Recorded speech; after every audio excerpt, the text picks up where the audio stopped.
បាទនេះគឺជាសកម្មភាពការផ្លាស់ប្ដូរកញ្ចក់រថយន្ត MG-XS ឆ្នាំ2022បាទសួស្តីពុកម៉ែបងប្អូនទាំងអស់គ្នាបាទបើសិនជាពុកម៉ែបងប្អូនចង់បានកញ្ចក់រថយន្តដែលមានគុណភាពល្អនិងជាងដែលមានជំនាញច្បាស់លាស់ផ្នែកកញ្ចក់រថយន្តនោះសូមកុំភ្លេចខាងកុសលសុខមានបាទខាងយើងខ្ញុំក៏មានលក់កញ្ចក់រថយន្តគ្រប់ម៉ាកគ្រប់ស៊េរីហើយក៏មានសេវាកម្មទៅផ្លាស់ប្ដូរកញ្ចក់រថយន្តជូនពុកម៉ែបងប្អូនដល់ទីតាំងផងដែរណាពុកម៉ែបងប្អូនបាទសម្រាប់ការផ្លាស់ប្ដូរកញ្ចក់រថយន្តវិញគឺអត់យូរទេពុកម៉ែបងប្អូនមកយកបំផុតគឺ1ម៉ោងមកប្ដូរភ្លាមរៀបចំឲ្យភ្លាមហ្នឹងគឺពុកម៉ែបងប្អូនជិះបានធម្មតាភ្លាមតែម្ដងបាទហើយបើសិនជាពុកម៉ែបងប្អូនមានបញ្ហាដូចជាកញ្ចក់រថយន្តជ្រាបទឹកចង់កោះបិទបដូរស៊ុំឬក៏មានចម្ងល់អ្វីផ្សេងទៀតដែលតាក់ទងជាមួយនឹងកញ្ចក់រថយន្តពុកម៉ែបងប្អូនអាចឆាតចូល Page សួរព័ត៌មានផ្ទាល់ក៏បានឬក៏ពុកម៉ែបងប្អូនអាច call តាមរយៈលេខទូរស័ព្ទដែលខ្ញុំដាក់នៅលើ banner ផ្ទាល់ហ្នឹងក៏បាន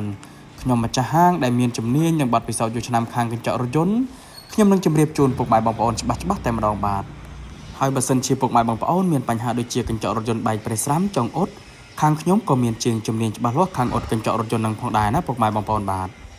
ពុកម៉ែបងប្អូនដល់ទីតាំងផ្ទាល់ក៏បានឬក៏ពុកម៉ែបងប្អូនអត់មានពេលទេឲ្យជាងទៅអ៊ុតកញ្ចក់រថយន្តជូនពុកម៉ែបងប្អូនដល់ទីតាំងបងប្អូនក៏បាន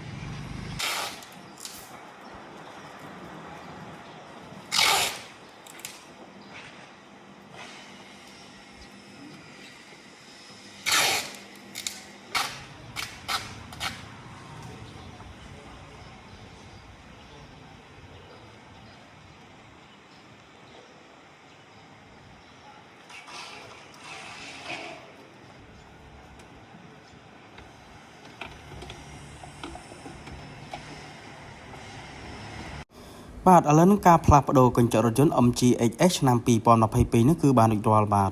អរគុណច្រើនសម្រាប់ពុកម៉ែបងប្អូនដែលទស្សនាវីដេអូនេះចុងក្រោយសូមអរគុណគ្រប់ជ្រាបលា